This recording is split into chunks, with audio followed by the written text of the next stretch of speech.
खरं तर यावर्षी पावसाळा सुरू झाला, मात्र पावसाने ओढ दिली होती। असं असताना जुन्नर तालुक्याच्या पश्चिम आदिवासी भागामध्ये गेल्या आठवड्याभरापासून संततधार पाऊस सुरू आहे। संततधार पाऊस सुरू असल्यामुळे घाटगे परिसरामध्ये असणारा हा फडके डॅम खरं तर ओव्हरफ्लो झाला आहे। या बंधाऱ्याच्या भिंतीवरून पाणी वाहत आहे।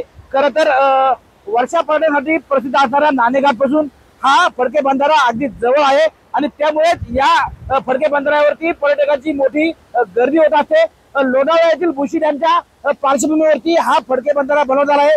ज्या पद्धतीने बुशी डॅमला भिंतीच्या खाली पर्यटकांना बसण्यासाठी स्टेप तयार करण्यात आले आहेत, त्याचप्रमाणे या फडके बंधाराच्या समोरही आपण पाहू शकता या ठिकाणी पर्यटकांना बसण्यासाठी स्टेप करण्यात आले आहेत। ज्यावेळेस बंधाऱ्यावरून पाणी ओव्हरफ्लो होते ते पाणी या स्टेपवरनं येते आणि या स्टेप मधनं पर्यटकांना वर्षा पर्यटनाचा आनंद घेण्याची सुविधा या ठिकाणी उपलब्ध करून देण्यात आली आहे।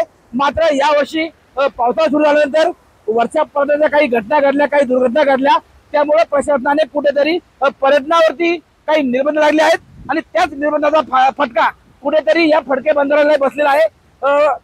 फडके बंधारा जरी ओव्हरफ्लो झाला असला तरी या भागात पर्यटकांना येण्यासाठी वन विभागाने बंदी केली आहे आणि वन विभागाच्या बंदीमुळे या बंधारा परिसरामध्ये नेहमी गजबजलेला असणारा हा बंधारा पावसाळ्यामध्ये यावेळेस मात्र या ठिकाणी शुकशुकाट पाहायला मिळतोय।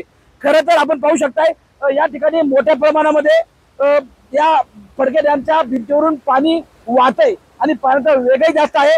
त्यामुळे आम्ही टाइम्स ऑफ मराठीच्या माध्यमातून पर्यटकांना विनंती करेल की अशा धोकादायक ठिकाणी खरं तर अति उत्साहामध्ये वर्षा पर्यटनाला जाण्यासाठी अशा धोकादायक ठिकाणी जाणं टाळावं।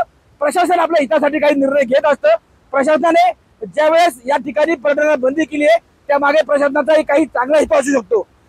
अशा ठिकाणी जी ठिकाणं घातक आहेत, पाण्याचा जोर वाढतोय, पाऊस वाढलेला आहे, या भागामध्ये सततधार पाऊस पडतोय। पावसाचा जोर वाढल्यामुळे जे बंधाऱ्याला येणारे पाणी आहे त्याचा लोटही मोठा आहे आणि त्यामुळे भिंतीहून वाहणाऱ्या पाण्याचा वेगही जास्त आहे। त्यामुळे वन विभागाने प्रशासनाने या ठिकाणी पर्यटनासाठी बंदी घातली आणि ती योग्य आहे।